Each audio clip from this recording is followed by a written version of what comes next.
the southern Hudson River Valley. The bright white on the map, and here at the Weather Channel, that means that we have had a foot or more of snow, and that covers most of the state of Massachusetts, half of Connecticut, parts of New York, Pennsylvania, and even New Jersey. Here on the first day of April, more than a foot of snow on the ground. It actually was considerably lighter as you get up into northern New England, where the mountains are not likely to have quite as much on the ground as they would have, and the lowest elevations close to the coast. So that can be a little bit unusual, but with this kind of storm, it's the track of the low, depending on where you get the heaviest snow. And some of these totals will be added to. The snow in most locations has ended at this time, but you can see we have about 3 feet of snow on the ground in some locations. On to Putnam, Connecticut, 21 inches. Newton, Mass, 18 inches. Home of Heartbreak Hill for the Boston Marathon. That'll be in a couple of weeks. I'm guessing we won't have this kind of snow on the ground for long. Let's take you to the Boston area and show you some of the snowfall that we have had. It's been a record day, 24 inches at last check, and again the snow ended there not too long ago. These are the scenes this morning. You can see traffic was moving slowly. A lot of folks decided to just hoof it. Best to go by foot if the cars can't get through. Things are looking a little bit better at this point. That last band of snow now out toward the Cape, and looks like that is... A surprise snowstorm slams the area, leaving hundreds of people stranded in their cars. And tonight, they tell their stories of being stuck in the big spring storm. Good evening, everyone. I'm Arthur Finale. And I'm Tracy Davidson. Our top story tonight, the big warm-up after the spring snowstorm. The heavy, wet snow that fell yesterday is melting. Any street that saw any sunlight today is probably dry by now. The high winds actually helped us by blowing snow off tree limbs and power lines, preventing more serious power outages. It's nothing like it was this morning. In Chester County, the only vehicles making any headway were snowplows and Amish buggies. Chopper 10's gyrocam over Route 41 in Cochranville, where traffic came to a standstill this morning because of the drifting snow there. Snowplows led a long line of cars and trucks clearing a path. There was danger on the roads as well. I-95 north of Wilmington, the site of a deadly rush hour crash this morning. Chopper 10's gyrocam over the scene. 38-year-old Daniel Hutz of Cherry Hill, New Jersey was killed in the 6-car pileup. No one else was hurt. Traffic was diverted onto I-495 until early this afternoon. And that heavy wet snow and the high winds downed power lines as well. In Gladwin, Montgomery County, PICO crews were hard at work all day today, clearing tree limbs from power lines. Some roads were temporarily closed as the crews were out there working. At the Laurel Hill Cemetery, the combination of the wind and the heavy snow brought down big tree limbs, blocking some of the sidewalks there.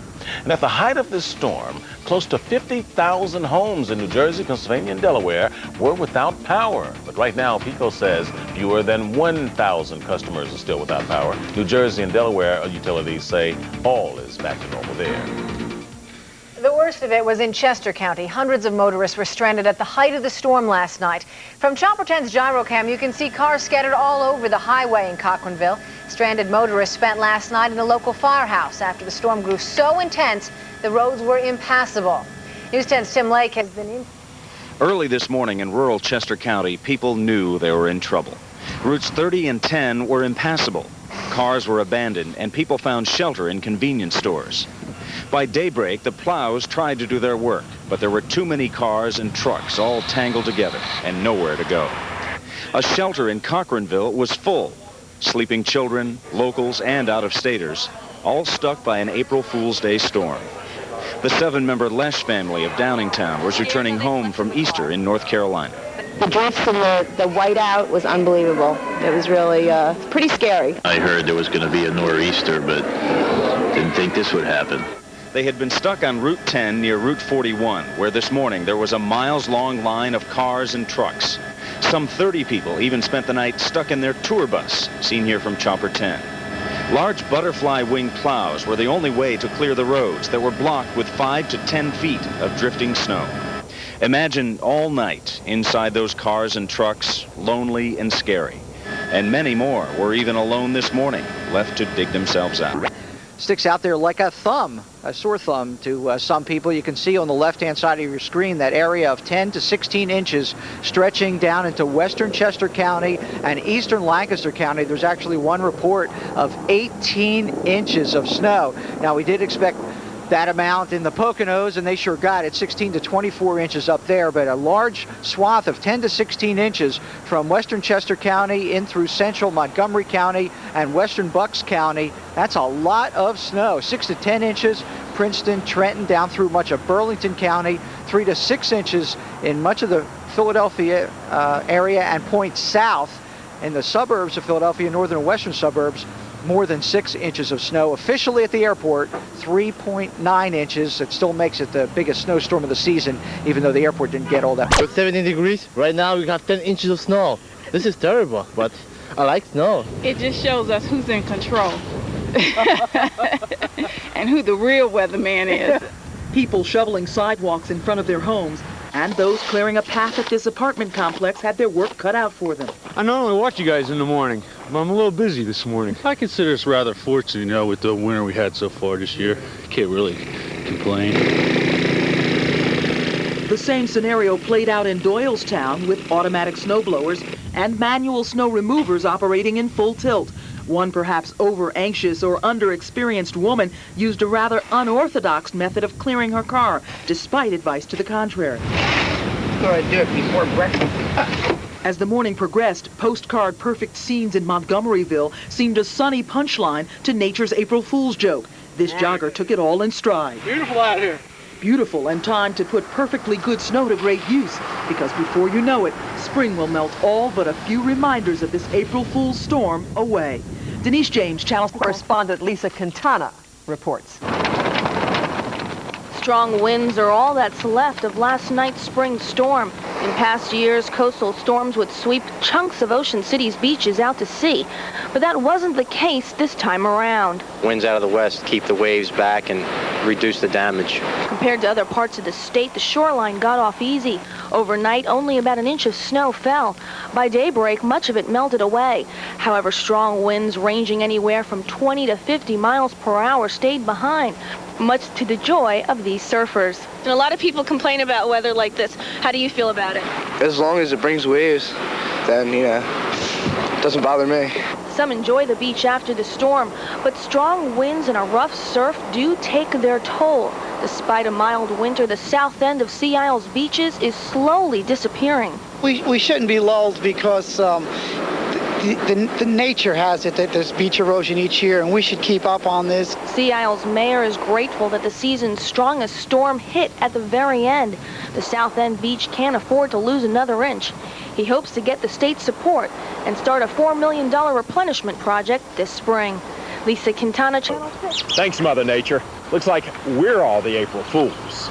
In Lansdale, Drew Levinson. Northeast Philly, 8 inches here at NBC10 and Percy, 12 inches in Palm, 3.9 officially at the airport. Now farther west, that's where the biggest surprise was, 18 inches in Christiana near the Lancaster, Chester County border, 11.4 in Coatesville, 8 inches in Kennett Square, to just 2 inches in Reading.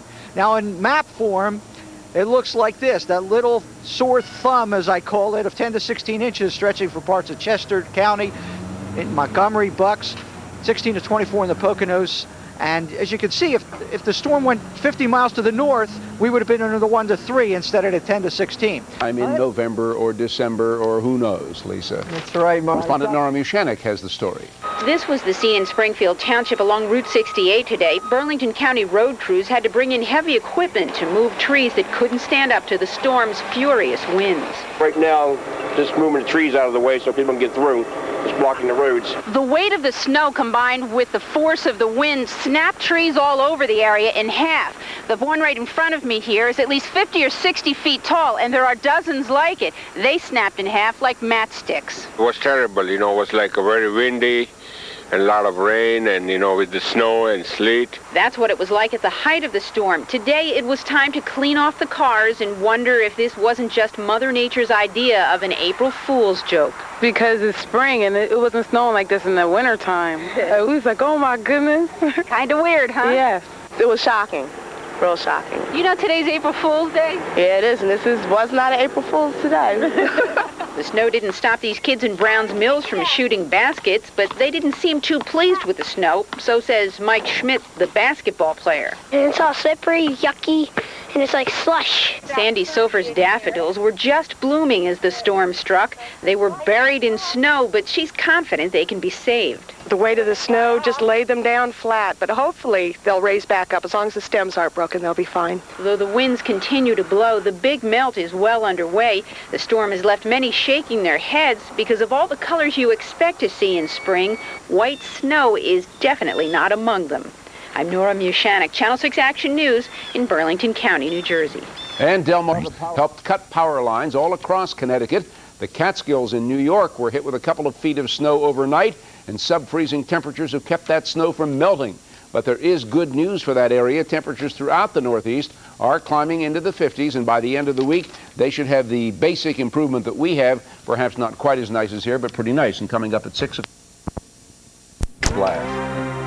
In 1807, another April Fool's storm struck from the Tennessee Valley to New England, leaving up to 30 inches of snow. As you know, yesterday's snow was very wet, with twice as much water as normal. There were only about 5 inches of snow for each inch of water, and it indeed was heavy, weighing over 3.5 pounds per square foot. For the city of Philadelphia, it all amounted to $13,854,003,610 pounds. This all brings the official winter snow total to 11.4 inches. The average winter snowfall here in Philadelphia, 21 inches. But for March alone, there were 5.5 inches of snow. That's more than twice the amount that Pittsburgh received.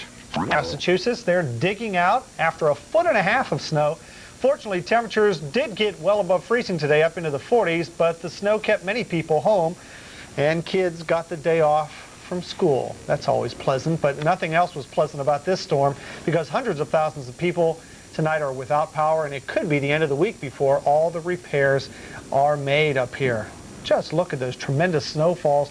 Again, the same deal in Boston. They got close to a record snowfall. In fact, it was a record for the month of April. Over 2 feet of snow is blanketing the ground there. It was almost impossible to get around. Many motorists were getting caught in the snow. Logan International Airport is still closed, I believe, at this hour, leaving many travelers still stranded there. Officials hope to reopen that airport sometime overnight tonight. In New York City, it was a much different story. Check out the snow or lack of it there on the ground. Only about 1/2 inch to 1 inch of snow at LaGuardia Airport there. The winds were very strong, though, gusting to nearly 50 miles an hour. So even though they didn't get the brunt of the snow, they definitely got all the wind, and some cold wind chills were in the offing there, too, around the Big Apple. But they were about the only area in the Northeast that got missed by this tremendous nor'easter. Out-and-out blizzard, actually, here in Boston. And by the way, that was a record April snowfall for Boston, the 3rd heaviest snowfall of all time. Only getting beat out by, I think, 2 other storms, 2 other big blizzards. But again, just tremendous snow. Anywhere where you see the white here, over 1 foot of snow was recorded. And here are some of the actual totals. East Jewett, New York, tops the list at 37 inches, 3 feet at Milford. I believe that equals the blizzard of 78. Hopkinton, Massachusetts at 30. High Point, New Jersey got a ton of snow. There's Boston at 24. We're going to have to update that because I believe the official total is now up over 25. Providence got 19, and there's New York. Can you believe it? With Beantown, 12. Loco says 42,000 customers lost power all over Long Island. Just 350 remain without electricity.